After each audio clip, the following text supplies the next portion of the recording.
Are you sick and physically tired of giving so much love and energy and attention and caring into your relationships, only to have that person dump you at the end? You feel completely shortchanged, and how could they leave you after everything you've done for them? Well, that could be the problem. Hi there, friends. My name is Maria, and for almost 20 years, I got the total runaround in relationships. I would pour so much of my love and energy into guys that I really liked, only to be thrown over for someone else or something else that they were more interested in. That is, until the day I sat down, took a minute to paint my nails, and decided to do everything differently. And if you have had it with giving your very best in your relationships only to get the boot in the end, then grab a bottle of nail polish. Let me know in the comments what color you are showing your self-love with today, and let's talk. If you can imagine, I'm the sort of person who really enjoys listening to shows and podcasts about people with relationship issues. One of the things I also like to do is listen to relationship advice that is given out to men, because let's face it, we kind of want to know what sort of advice these guys are receiving out there. I've read all kinds of books and listened to all kinds of call-in channels, write-in channels, where men are talking about the kind of women that they want to settle down with. And what really began to stand out for me was all these guys were talking about how if they find a girl who seems relatively healthy, has a sweet demeanor and a nice smile, they're in like Flynn. Seems like a pretty basic, simple list. And I was like, well, that can't be possible. But you know what? If one guy said it, okay, that's one guy's opinion. If two guys said it, maybe a coincidence. But time and time again over the years, I've heard men say the same exact thing that they're looking for in a woman. Someone who respects and takes care of herself. Someone who has a sweet demeanor, a nice smile. Usually what that means is you have a sense of humor enough to laugh at their jokes. Men love it when you laugh at their jokes. Every time I listened to a guy talk about his simple list of things he was looking for in a great gal that he wanted to commit to, it forced me to look back over my relationships with guys that I either really liked and wanted to be my boyfriend, or guys that were my boyfriend that I wanted a more serious commitment from. And it made me think about all the things that I was doing in order to get them to like me. And I was like, oh my gosh. If this basic list is really all it took, then I was way, way over giving, trying to get men to like me, practically auditioning for them. I was expending so much energy that it was completely backfiring on me and actually making me look desperate and needy and like I had to prove myself to them, which is not an attractive look. So all I was really doing was wasting my energy for a guy who ended up dumping me anyway. When I found out just how much unnecessary energy I was expending in these relationships with guys that I wanted, you bet your butt I had to find out if I really was doing too much. And it turns out that I was, because when I stopped doing all of these things I thought I needed to do to get guys to like me, they liked me even more, because it didn't look like I was trying so hard to get validation from other people. And whether you're a guy or a girl, it's never a good look.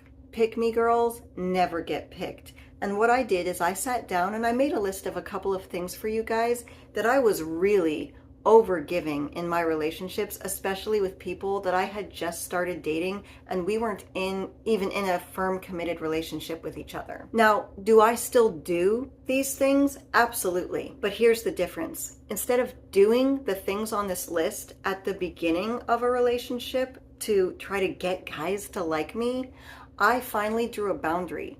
Now these are only things that I do for guys who not only say that they like me, but they prove it with their actions. The first thing on the list is something I used to do a lot for guys that I really liked and wanted to be my boyfriend. I was cooking for them. I was taking a lot of time to prepare healthy meals for them, and sometimes I would even bring it up to them at work. Did they enjoy this treatment? Absolutely. Did it get any of them to want to be my husband or a long-term partner? Absolutely not. I finally got it through my head that these are grown men, and I was not their long-term serious girlfriend or their wife. There was no reason for me to cook for them, unless they were the type of guy that had made a commitment to me. Maybe they had also cooked for me, or they had shown in other ways, because it takes a lot of energy to prepare food for somebody. If they were the type of person that in different ways had taken a lot of their energy to do something nice for me, I would definitely continue to cook for that person. Don't do serious girlfriend or wife-like actions for people who are not proving that they want you to be in that role. It's important that we learn not to do things that are reserved for the type of women who are actually in that role, for men who want them to be in that role, who've asked them to take that role in their lives. The second thing I used to do, especially for guys where I couldn't tell exactly how they felt about me, was buying them gifts. Yeah, it was kind of like I was trying to buy their interest in me. And this got really bad when I was in relationships with guys that were playing hot and cold with me.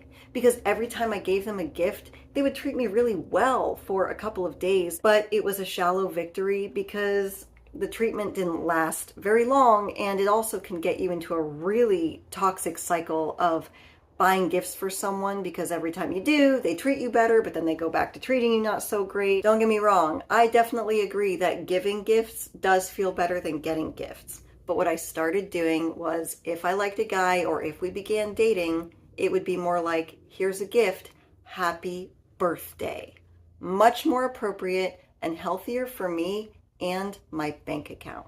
The third thing I used to do for guys I really wanted to like me was dressing up really cute and sexy just for them. And I want to be clear on this. This is definitely something that men enjoy. And even being in long-term relationships with guys, it's still something they really enjoy. It makes them feel special.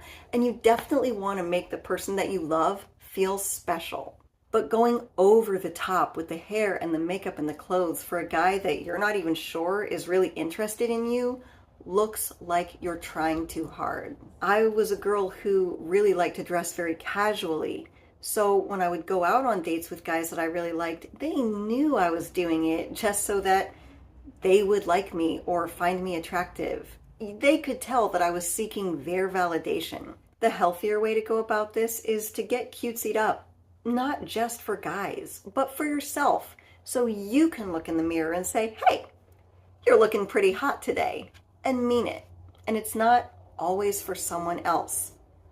It makes a difference when you begin to take better care of yourself just for yourself, and not necessarily because you're only going out with other people.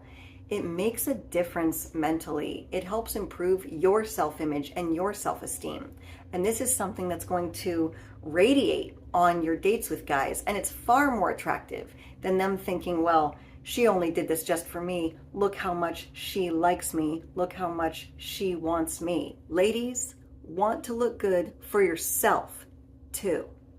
And finally, one of the things I used to do all the time with guys that I was crazy about was constantly being the one to text them, seeing how their day was, especially trying to, give them a little joke, entertain them during their day, send them a funny meme, tag them in something on Facebook. Oh my goodness, I can't even tell you, I stopped doing all this stuff almost completely. And I'll tell you, as someone who personally has a very anxiety-attached personality when it comes to dating, I knew that things were really changing for me when I started dating a guy that I actually really liked. And one night when we were out, he made the comment, well, geez, Maria, if anything, I text you way more than you text me.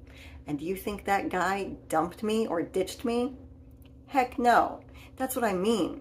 All of this stuff I stopped doing, my anxiety would, in the past, have me say, oh my gosh, you have to do all this stuff. You have to prove yourself to them. This stuff will make them like you.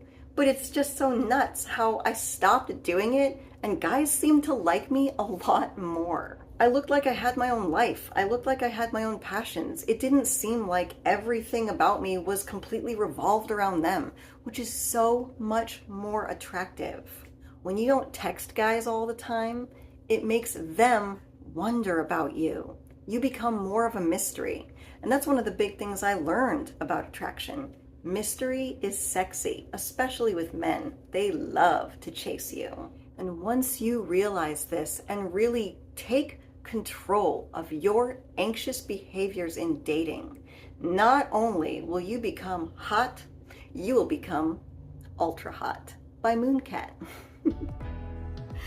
My name is Maria Adrianna. You did not have to live my life, but I certainly hope you can learn something from it. As always, thank you for visiting The Other Half.